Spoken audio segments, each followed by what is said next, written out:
Robert Attechi. Jésus m'a révélé le grand mensonge de la théologie de la grâce que rien n'est un péché. Ils disent que nous devons simplement croire et qu'il n'y a rien d'autre que nous puissions faire. Ces théologiens qui parlent cela ne savent pas ce qu'est la grâce et n'y vivent pas. J'ai vu dans la vision un homme dans le noir, mais il était entouré d'un éclair qui illumina son corps et le fit briller. Il était enveloppé par la lumière même dans l'obscurité. Le Seigneur dit, « Ceci est la grâce, ma lumière dans la vie de ceux qui vivent ma parole. » Serviteurs, tous ceux qui sont sous la grâce auront cette lumière qui est mon esprit dans leur vie, ce sont leurs lampes allumées et remplies d'huile. Ceux qui vivent dans le péché ne sont pas dans la grâce mais dans les ténèbres. Ma grâce est égale à la lumière que vous avez vue dans la vie de l'homme de vision, les gens sur la terre. Je vais faire une prière pour faire suite au témoignage. Seigneur mon Dieu, beaucoup de personnes qui entendent ce témoignage ont des difficultés financières, d'autres passent des tests sur le mariage, les relations et la famille. Beaucoup de chrétiens pensent que leur vie spirituelle est révolue et que leurs ministères sont terminés. Les difficultés ont arrêté beaucoup. Mais le Seigneur est le Dieu qui renouvelle nos forces aujourd'hui. Les mariages et les relations ébranlées changeront et tout ce qui est déplacé retrouvera sa place comme avant. Le Seigneur Dieu vous mettra dans la bonne position et enlèvera les pierres qui perturbent nos vides. Beaucoup ont perdu cette guerre parce qu'ils avouent avec la bouche qu'ils sont chrétiens, mais leur attitude les condamne et les réprouve en tant qu'ouvriers du Seigneur. Mais le Seigneur Jésus convertit les cœurs durs et transforme ces vies en leur donnant une nouvelle forme. Il change le caractère de ces personnes et convertit vos intérieurs. Le changement de l'intérieur se reflétera sur tout votre corps et votre comportement. Laissez-les devenir une nouvelle créature de vérité et laissez les autres être étonnés de leur transformation. Je crois en la puissance changeante de Jésus qui change et transforme, tout comme Jésus a transformé l'eau en vin, car ce seront de nouveaux vaisseaux fabriqués par ton pouvoir. Amen. Je suis allé dans une maison prier pour une femme enceinte et j'ai vu dans la vision un démon à l'intérieur de son ventre. L'enfant n'était pas encore né, mais il y avait déjà un esprit maléfique qui gardait la compagnie de bébé. La force mâle partageait l'utérus avec cet enfant. J'ai chassé le mal du ventre de la femme. Du coup j'ai vu une brume noire sortir de son ventre et s'enfoncer au sol. J'ai demandé à la femme comment était sa vie. Elle m'a répondu qu'elle se disputait avec son mari et qu'il se disait des insultes, que chez elle, elle n'avait pas la paix, seulement la guerre. Elle et son mari ont commencé à souhaiter que l'enfant ne naisse pas vivant. Après qu'elle me l'ait dit, le lendemain, j'ai eu une vision. J'ai vu des démons obliger des couples chrétiens à se battre, pour les amener au divorce. Une guerre domestique induite par le démon dans la maison. Jésus Shoed me te vision of agrea spiritual var, te demon ver preparing to attack te xurch, te purpose of tivaroi ser interest in soul, te demon attaquet people who gathered in sur yuk xurch en odin no wantem in denomination tato tem to live the gospel, te the Christian ver testet or alival kin te trut, mani dino resist te test en te régression. Les démons pouvaient faire sortir des croyants de l'Église et les amener dans le monde, mais quand les gens quittaient les vraies églises pour aller vers les fausses, les démons célébraient. J'ai vu une armée de démons bien organisée, ils avaient des stratégies et des plans pour détruire l'Église. Ils possédaient des armes de ténèbres pour atteindre l'Église. Ces démons ne veulent pas attaquer les églises profanes et rebelles, ils cherchent toujours dans les églises où les bergers prêchent la sainteté. C'est le troupeau qu'ils veulent attaquer. Si vous êtes le seul membre de votre église à avoir décidé de vivre la vérité, le diable vous cible à ce moment-là. Le diable ne s'inquiète pas pour le troupeau qui n'a pas abandonné ses manières tièdes et mondaines. Ceux qui n'ont pas renoncé au monde, Satan les considère comme vaincus. J'ai vu les légions entourant une église de prière, ils ont continué à attendre que l'église se refroidisse pour fonctionner. L'un des membres de l'église était dans le péché et ne voulait pas quitter le monde, il était à l'intérieur de l'église. Les démons le regardaient jusqu'à ce que l'un d'entre eux dise « Voici une occasion d'entrer dans l'église par lui ». Puis l'un des démons a possédé le garçon. Le but de ce démon était de provoquer la division et de détruire cette église à travers ce garçon. Une autre légion de démons possédait un théologien très sage et ils emmenèrent cet homme dans une église sérieuse. Le pasteur qui a vu ce théologien a été surpris par sa sagesse et a vu ses lettres de créance en tant qu'évêque. Le pasteur a donné des honneurs à cet évêque. Une église sanctifiée tombait dans le piège du diable. Vous avez besoin de la présence du Saint-Esprit chaque jour pour vaincre le monde. L'onction de Dieu vous enveloppera et vous donnera la force spirituelle de persévérer jusqu'à la fin. Sa lumière s'allumera avec cette huile qui se déverse sur vous par votre intimité et en priant le Saint-Esprit. L'intimité avec le Saint-Esprit recouvrira votre vie de gloire. Qu'il est bon d'avoir un contact avec le Saint-Esprit, en s'isolant du péché et en s'éloignant des illusions de ce monde frère. Le Saint-Esprit travaille de manière spéciale dans la vie de ceux qui donnent leur vie à Dieu. Si vous voulez recevoir le Saint-Esprit et devenir un vase utilisé entre ses mains et faire la volonté de Dieu, examinez votre vie et voyez ce qui manque pour vous ajuster. Il veut occuper les espaces vides de votre vie. Il a une abondance d'onction à verser dans votre vie. Cela vaut la peine d'abandonner l'illusion du monde en échange de cette présence divine. Je vois que l'Église avec un cœur dur ne veut pas renoncer à leur vanité, empêchant le Saint-Esprit d'agir dans leur vie. Le Saint-Esprit veut vous laisser dans la sainte image de Dieu afin que le monde puisse voir cette lueur, mais le diable veut déformer cette image en vous laissant comme des bêtes. J'ai eu une vision avec ceux qui vivent dans le péché. Leurs vêtements étaient sales et leur corps puait la charogne qui s'exhalait également de ces personnes. Jésus me dit, les péchés de ces personnes puent devant moi. Un ange m'est apparu et a dit, je dois révéler ce qui est caché devant toute l'Église et perdu. Après cette révélation, j'ai eu la vision de nombreux prédicateurs étant élevés par des bergers et non par Dieu. Ils étaient charnels et recherchaient la certification et l'ordination de l'homme pour paraître légitimes au ministère. Frères, Dieu qualifie un homme pour un ministère de sainteté. Nous ne devons pas prendre position pour faire la volonté du berger. Dieu peut vous oindre pour être son représentant sur terre et un ministre de l'Évangile. Ne vous attendez pas à l'onction des hommes. À travers ce témoin, je vois des gens qui ont une intimité avec le Saint-Esprit. Je vois des croyants apprendre à parler avec le Saint-Esprit et à comprendre sa volonté, en marchant dans la direction qu'il commande. Je vois Dieu ressusciter les gens de ses cendres. Jésus a dit, je demande seulement que le réservoir spirituel des croyants soit rempli d'huile abondante avant que je puisse l'enflammer. Les croyants doivent prier pour que les flammes restent allumées. Pour les saints qui continuent à grandir dans la grâce de mon esprit et non pas rétrograder dans leur vie spirituelle, j'ai de grandes promesses pour eux.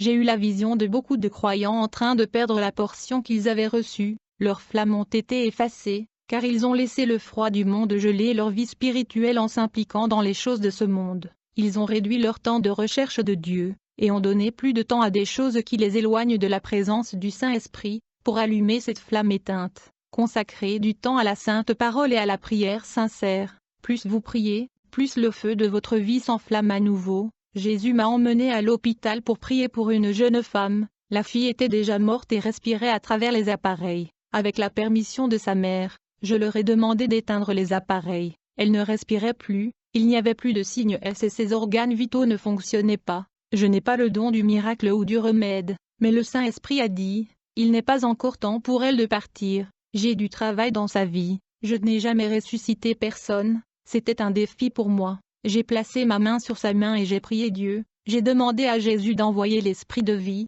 La fille soupira et ouvrit les yeux, les médecins étaient émerveillés, la mère de la fille se réjouit, tous les médecins et le personnel de cet hôpital se sont réunis dans la salle et m'ont entendu prêcher l'Évangile. Beaucoup ont donné leur vie à Jésus par le miracle de la résurrection. Que le Seigneur élève tous ceux qui m'écoutent. Vous pouvez être utilisés, il n'y a aucune limite à l'onction disponible. Tout ce qui vient de Dieu est abondant, les puits éternels de la grâce sont remplis. La paix du Seigneur Jésus est dans chaque vie. J'ai été invité à prêcher la parole dans une église. Quand j'ai commencé à parler de la sainteté du corps, une femme évangéliste m'a attendu. Elle voulait arrêter ma prédication. Elle s'est levée du banc et a dit qu'elle ne croyait pas à mes paroles, m'accusant de parler d'hérésie. Cela s'est passé à la fin du service quand j'ai prié pour les personnes opprimées. Une femme a manifesté un démon et est tombée par terre. J'ai regardé la femme évangéliste et lui a dit, « Vous dites que je prêche des hérésies parce que vous ne voulez pas abandonner les maquillages, vous avez besoin de libération. » Elle me dit, « Je suis déjà libérée par le sang de Jésus et je ne tombe jamais dans une oppression démoniaque dans une église. » Je lui répondis, « Je vais vous lancer un défi, puisque vous avez dit que vous êtes recouvert du sang de Jésus. J'enverrai le démon qui est à l'intérieur du corps de cette femme qui est sur le sol pour entrer dans le vôtre. Si vous marchez dans la sainteté, ce démon ne trouvera pas d'espace dans votre corps à cause de la demeure du Saint-Esprit. » J'ai ordonné au démon de quitter le corps de la femme et lui dit d'entrer dans le corps de l'évangéliste. L'évangéliste était possédé par le diable et est tombé à terre. J'ai prouvé à l'église qu'elle se trompait au sujet de la vanité du corps. Cette évangéliste était très maquillée, elle portait du rouge à lèvres et des crayons sur les sourcils. Elle voulait m'embarrasser à l'église en disant que j'avais tort de prêcher contre de telles choses. J'ai chassé ce démon de sa vie et elle a cru en mes paroles. Église, ayez un zèle pour la sainteté de votre corps. Ne méprisez pas cette doctrine, car votre corps est une demeure du Saint-Esprit. Vous avez besoin du Saint-Esprit dans votre vie pour faire le bon travail. Les sœurs de mon église ne se maquillent pas. Un jour qu'ils priaient, j'ai vu une boule de feu toucher leur visage.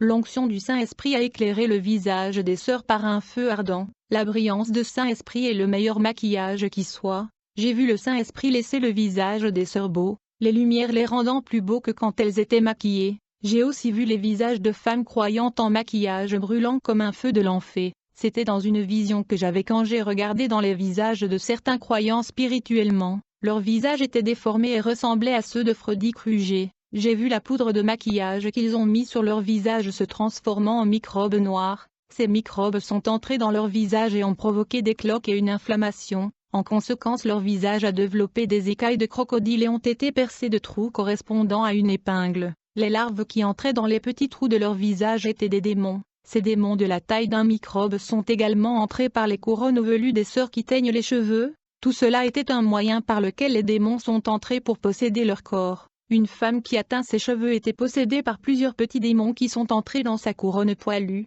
J'ai également chassé les démons de langue trop parlante. J'ai chassé les démons du conflit, les démons des groupes qui se sont formés au sein de l'Église. J'ai vu les langues de ces gens comme des langues de serpents. De nombreux frères étaient possédés et je les ai tous expulsés. Les frères aux esprits pollués par la pornographie et les immoralités ont été libérés. J'ai vu des boules de feu entrer dans leur tête et brûler toutes les couvées que les démons avaient créées dans leur esprit. J'ai vu des boules de feu pénétrer dans les seins des frères et brûler toute la malice et la méchanceté conservée à l'intérieur. Chaque détritus et débris que les démons laissaient dans leur cœur les saints esprits nettoyés. Des paroles corrompues y ont également été brûlées. De mauvaises actions provoquent un déséquilibre dans les vies spirituelles qui attire le mal. Tout ce qui est fait maintenant se reflète dans le monde spirituel blessant les gens. Jésus a dit, serviteurs fidèles, avertissez ces gens de préserver la sainteté après leur délivrance. Je veux que cette Église ferme les yeux sur ce qui se passe dans le monde. Je ne veux plus de conflits entre eux. Je veux la coopération et l'amour dans leurs interactions et dans la fraction du pain.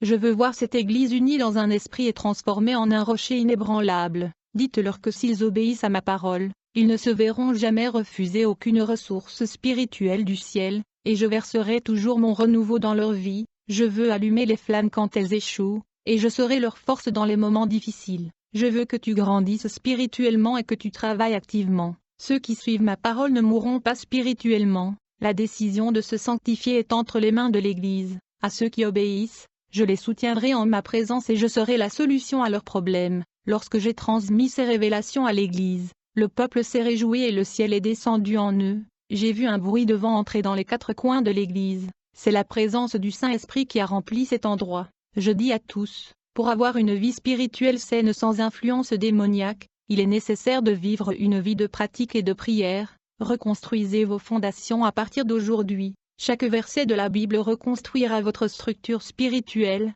La sainteté attire la sainteté. Lorsque le Saint-Esprit voit un temple pur, il s'en approche et toute sa chaleur brûle les corps de ses impuretés. Toute sa lumière pénètre dans le corps sanctifié et va jusqu'à la moelle de l'âme. La sainte doctrine allume la flamme qui s'est éteinte. Tout ce qu'il faut, c'est la réaction d'une prière sincère pour que la flamme s'allume. Plus vous priez, plus le feu de Dieu s'allume dans votre vie. Toi qui ne marches pas dans la sainteté, tu mourras un jour et à qui abandonneras-tu ton âme?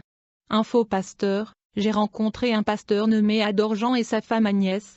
Ils m'ont bien accueilli dans leur église et ma femme. Quand je suis entré à la maison, j'ai commencé à prier Dieu. Mon esprit a quitté le corps et est allé avec l'ange. L'ange m'a emmené chez le pasteur Adorjan et m'a montré plusieurs péchés qu'il avait commis chez lui. L'ange a dit, le même péché qu'il fait, son église le fait aussi parce qu'il les encourage. Il oblige l'église à commettre des péchés. L'ange m'a emmené à l'intérieur de l'église d'Adorjan. Au sommet de la chaire, j'ai vu des abominations, des objets mystiques et des symboles sataniques écrits sur le sol de l'autel. Ce que l'ange m'a dit à propos du pasteur Adorjan était terrible. Je conseille à tous, demandez au Saint-Esprit de montrer quel genre d'homme est votre pasteur. Demandez la révélation, frère. Il est impératif de connaître le tas d'âmes de ceux qui sont nos leaders et travaillent pour nous et qui sont sur vous dans le Seigneur.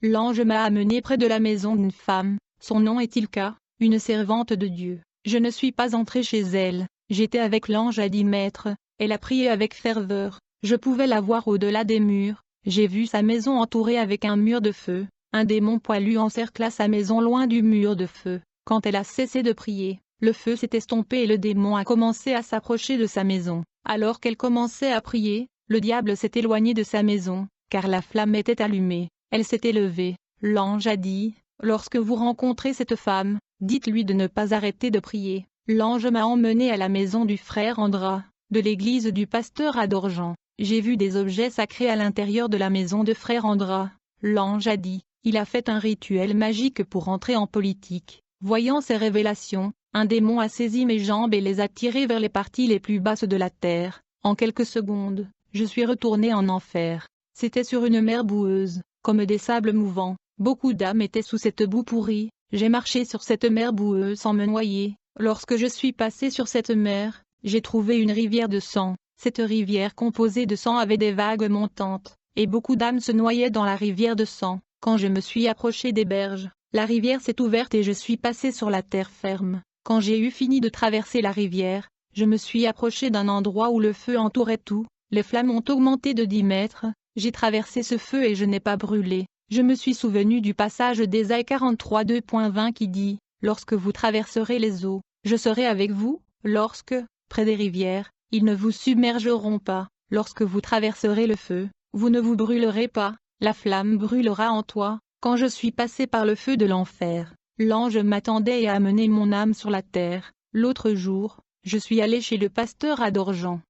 J'ai dit, « Le Seigneur n'est pas content de votre vie, il veut que vous vous repentiez, vous n'êtes pas qualifié de paître votre troupeau. » À Dorjan est devenu enragé a dit, « Je ne crois pas à ces révélations et pour moi, les prophéties n'existent pas. » À Dorjan m'a tourné le dos. 4 jours plus tard, à Dorjan a eu un arrêt cardiaque et est tombé au sol. Sa femme Agnès est venue me demander une prière. Elle pouvait faire appel à une aide médicale, mais sa foi en la providence divine était plus grande. Mon nom est Agnès et j'ai vu mon mari être possédé avant qu'il ne tombe à terre. Sa réaction étrange m'a poussé de ne pas aller à l'hôpital. Ce qui s'est passé était une attaque spirituelle autorisée par Dieu. Il devait changer sa vie devant Dieu. Mon mari s'est toujours caché derrière le pastorat, jamais converti chrétien. Quand il est tombé au sol, j'ai couru après un berger, et Dieu a mis dans mon cœur d'appeler le pasteur Robert. Il a prêché une fois dans notre église et j'ai vraiment aimé la façon dont Dieu l'a utilisé. Je m'appelle Adorjan. Je n'ai rien dit à ma femme au sujet de la révélation que Robert m'a donnée.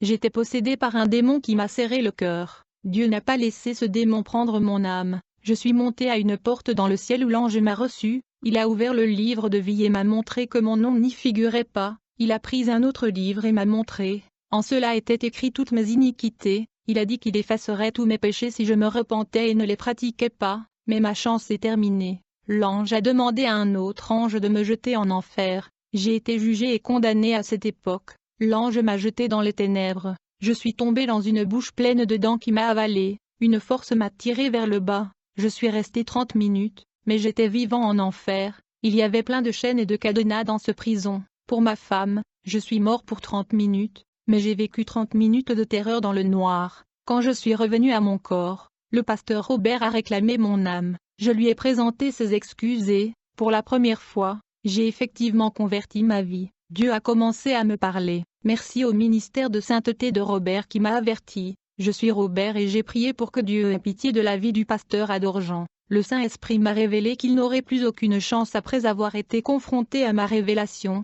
Il ne m'a pas offensé que je donne la révélation, mais le Saint-Esprit qui m'a utilisé. J'ai pleuré à Dieu pendant 30 minutes et j'ai pleuré pour son âme. J'ai réalisé que j'avais reçu le cadeau de l'amour. Le Saint-Esprit a dit, « La prière du juste peut inverser les effets du jugement. Son cri peut faire bouger la main de Dieu en faveur de cette âme. » J'ai vu mes larmes se transformer en or quand elles sont tombées au sol et les anges les ont récoltées pour les porter au ciel. Vous gardez une trace de tous mes chagrins. Vous avez rassemblé toutes mes larmes dans votre bouteille. Tu as enregistré chacun d'eux dans ton livre. J'ai quitté le Panama et suis entré dans mon pays. Après ces visions, je suis allé faire une mission au Panama, un pays pauvre. Un garçon nommé Diego était accro à la drogue. Sa mère était Belinda, pleurant. Elle m'a demandé de prier pour son fils. Quand j'ai pris la photo de son fils et commencé à prier, j'ai eu la vision d'un démon de la mort. Le démon dit, « Cette âme est à moi, je vais le tuer. » J'ai prié que Dieu ne laisse pas le jeune Diego mourir et a demandé sa libération.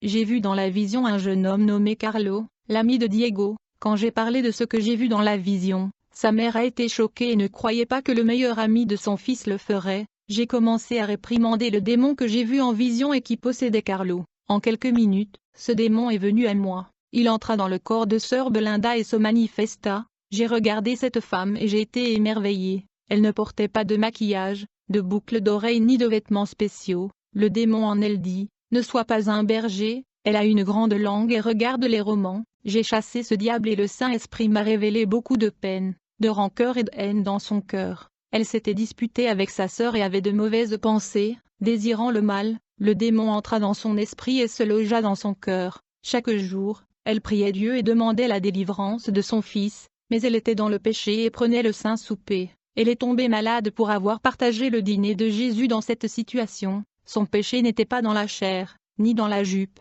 ni par des artifices féminins de la vanité. Son péché n'était pas dans le corps mais dans l'âme. Intérieurement, elle était sale avec un esprit troublé qui devint le nid de Satan. Je suis entré dans une bataille spirituelle contre le diable pour ne pas perdre l'âme de son fils.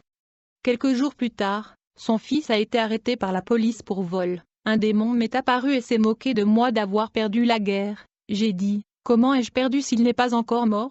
Le démon dit, je vais utiliser un homme pour tuer Diego à l'intérieur de la prison. Quand le démon a dit ça, il a disparu. Je suis allé prier Dieu et demandais pourquoi Dieu l'avait laissé arrêter. Jésus m'a dit, serviteur, je l'ai autorisé à être arrêté. Sa prière a été exaucée, il devait mourir assassiné. Satan avait déjà placé un piège mortel dans lequel il ne s'échapperait pas. Je l'ai gardé en prison et Satan ne peut pas le toucher. Je vais utiliser les autorités pénitentiaires pour le mettre en sécurité. Je vais envoyer mes serviteurs à cet endroit et je vais élever ce jeune homme comme un sentinelle dans mes mains. Ne craignez pas, je vais secouer cet endroit. Je vais utiliser ce jeune homme pour gagner des âmes dans cette prison. La nuit je suis allé exercer un ministère dans une église. J'ai vu dans la vision des démons utilisant des personnes à l'heure de la prédication pour détourner leur attention. Ils ont commencé à aller aux toilettes et d'autres ont parlé. Alors des louanges. Tout le monde était silencieux. Alors de la parole qui libère et édifie, l'église est devenue agitée.